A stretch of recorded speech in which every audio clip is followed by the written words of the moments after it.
Is the Lenovo ThinkPad P1 Gen for the laptop you should actually buy, or is it just another pricey slab that looks impressive on paper? Who will truly benefit from its 16-inch WQXGA screen and the discrete NVIDIA 1200, and who would be better off spending that budget on a more portable Ultrabook?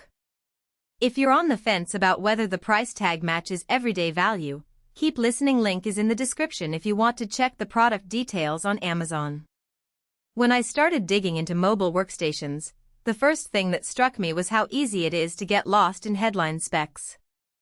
An i7-11850H, 16 GB of RAM, a 512 GB SSD. Those numbers sound like a no-brainer for anyone who needs power. But the real question is how those components behave once you open the lid and start a day of real work. I've spent the last few weeks comparing the P1 to a couple of competing 16-inch laptops, running the same CAD files, video renders, and even a few gaming sessions just to feel the difference. Let's start with the display because that's the first thing you notice. The 16-inch panel packs a 2560x1600 resolution, which is a step up from the typical 1920x1080 you see on many work-oriented machines. In practice, the extra pixels mean you can fit more of a 3D model on screen without constantly zooming.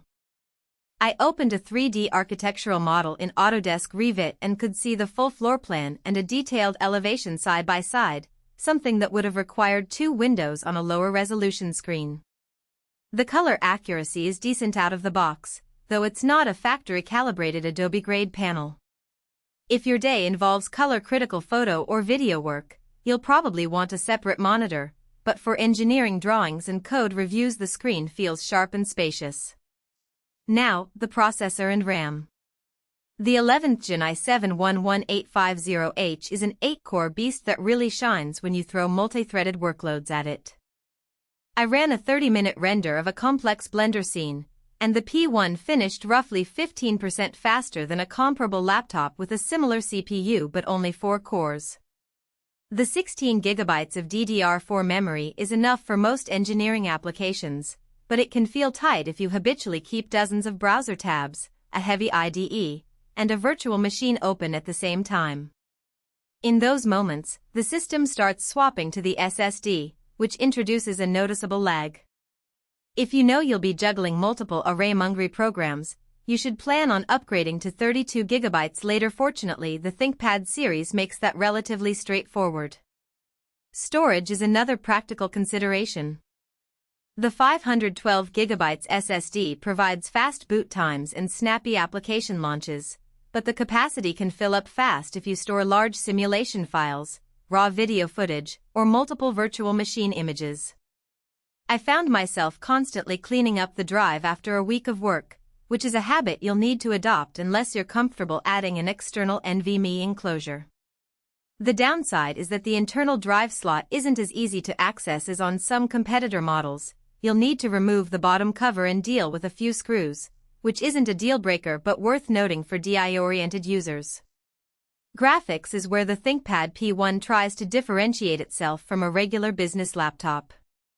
The NVIDIA 1200 with up to 4 GB of VRAM isn't a gaming card, but it's capable enough for professional workloads like SolidWorks rendering or moderate video editing. I tested a 1080p Premiere Pro timeline with several video layers and effects. Playback was smooth, and the export times were comparable to a higher-end RTX 2060 system. However, if your daily routine involves heavy 3D rendering or you plan to game at high settings, you'll feel the limits. The card's performance is solid for CAD and DCC tasks, but it won't replace a dedicated desktop workstation GPU. One area that often surprises buyers is thermal behavior.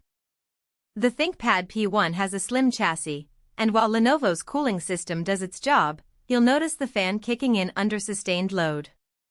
During the Blender render mentioned earlier, the CPU temperature hovered in the low 90 SC, and the fan noise rose to a level that's audible in a quiet office. It's not a full-blown laptop cooling disaster, but if you work in a noise-sensitive environment like a recording studio or a library, you might want to pair the machine with a cooling pad or accept the occasional audible whir. Battery life is another practical metric that often gets ignored when people focus on performance. The P1 ships with a 80 Wh battery, which sounds generous, but the high-resolution screen and powerful internals drain it quickly. In my real-world test mixing, a couple of hours of coding, a Zoom meeting, and a short video edit, the laptop lasted about 5 hours before I needed to plug it back in. That's enough for a typical workday if you have power outlets handy, but not the kind of endurance you'd expect from a true ultrabook. If you travel often and need to work away from sockets, you should budget for an extra charger or consider a model with a larger battery option.